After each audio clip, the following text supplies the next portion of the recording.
नवी मुंबई आंतरराष्ट्रीय विमानतळ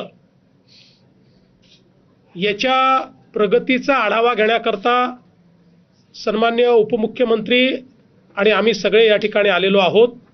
प्रत्यक्ष रनवे पासनं तर टर्मिनल बिल्डिंग पर्यंत सगळ्या प्रकारची त्याची प्रगती कुठपर्यंत झालेली आहे याची माहिती ही आज आम्ही घेतलेली आहे.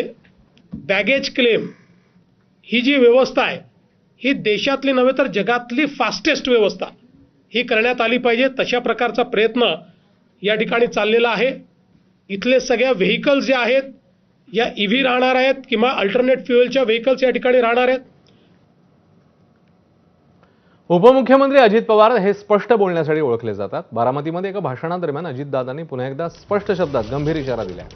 नियम मोडणाऱ्या बारामती